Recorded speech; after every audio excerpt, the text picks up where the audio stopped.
I suppose there's only one positive from this number, and that is that it utterly puts paid to the nonsense that I hear day in, day out from the anti-Brexit brigade, continually bleating about how all our problems to do with labour shortages and the inability to staff up the NHS and many other frontline services are all due to the fact that everybody left when it was Brexit, and now we've got nobody to fill the jobs. What complete and utter tosh. Now we see it in black and white. The figures are extraordinary. And what I find so bewildering is that sensible, intelligent people can't see the blindingly obvious, which is that this is an island with limited resources. And if you continue to import vast numbers of people every year, the only way that doesn't have an impact on everybody who still lives here is if you continue to roll out public services accordingly. But that isn't what's happened. And hence, as you say, that is why everything is clogged up. Well, exactly right. I mean, how often do we hear the phrase that the NHS is at logjam, you can't get an operation, you've got 7 million people on the first waiting list scenario, you've got another 10 behind them, so you've got 17 million people effectively on a waiting list to get something done in the NHS. Why does nobody ever put the two things together and say, actually, maybe there's a reason why you can't access the NHS, because there's many, many more people here who are trying to do the same thing? Well, I think this is going to once again become a massive issue in the run-up to the next election, which can't come soon enough. You know, we thought, I think many of us, that these debates had been almost settled because time and again, a majority of voters have expressed deep concerns about this. I mean, immigration is what lay primarily behind the drive to have a referendum on our continued membership of the EU. Yes, people wanted sovereignty, but the two things were linked, relating to free movement of people. We thought that question had been settled.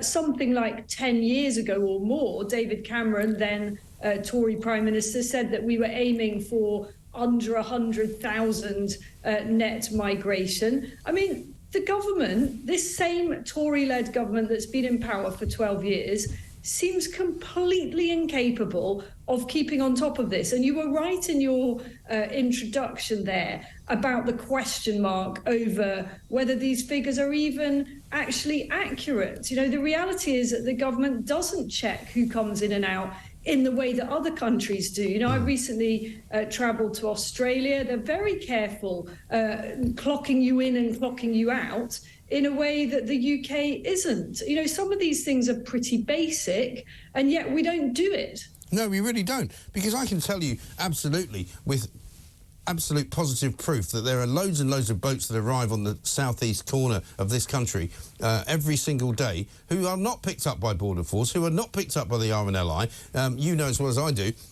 there are loads of beaches which are completely flat. You can bring a boat in. These guys get off the boat and walk into the nearest town. And whether that's Dover, whether it's St Ports, whether it's, you know, Deal, whether it's Hastings, they're doing it every single day. And according to the ONS, the Office for National Statistics, more than 1 million people arrived in the country last year.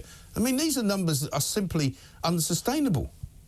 And I don't know any other country that is doing this. I mean, there may be countries, and if listeners and viewers know of them, please let us know. But advanced developed economies don't normally operate in this way because there's a recognition on the part of those who run those countries that it's unsustainable. It's not a sensible way to manage your resources. How can you allocate school places, GP numbers, so on and so forth, if you have not a Scooby-Doo who's coming in and who's coming out? And actually, if you look at those migrant crossing figures from the government, which are actually now published pretty much every day, such as the scale of this problem, they will admit there that they're only including a fraction of what's happening because they don't know about half of the people who are rocking up. I'm not sure half or whether it's more, who knows? And they're none the wiser than we are. Yes, but why is it so difficult for the left in particular,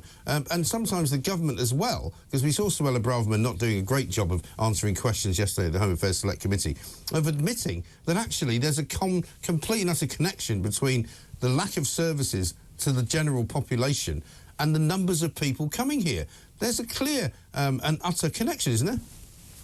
Oh, but Mike, that would be racist, wouldn't it? Well, wouldn't it be racist to suggest that perhaps some of the difficulties that we face might be to do with sheer numbers? This isn't about racism, but you and I know that the minute you start questioning anything on this, there are cries of xenophobia. I've had it myself, being accused of xenophobia. I don't care. This isn't about nationalities. This is quite simply about numbers, about what kinds of people we want to have here, because when I backed Brexit, I absolutely didn't envisage a future in which we pulled up the drawbridge. On the contrary, I'd love to have absolutely the best, the most skilled people in the areas that we really do need them. That makes every sense. Let's be a hub for the brightest and best. Unfortunately, the way we're going is that the brightest and best are actually going to go in the other direction. Yes.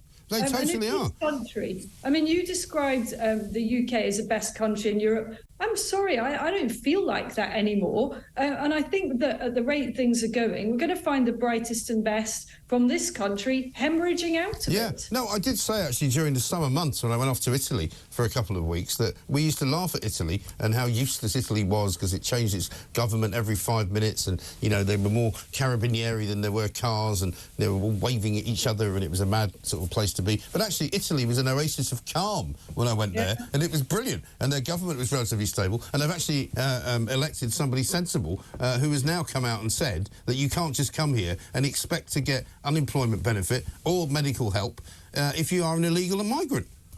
And remember all the fuss and the hand-wringing and the agonies over Giorgia Meloni, the new Italian leader, being far right and really extreme and so on. Funny that. We haven't seen any evidence of sort of Nazist policies from her so far. What we've seen is truly sensible stuff. And I strongly suspect that if she were to run in a country like the UK, her equivalent, they would do extremely well in the polls. Yeah.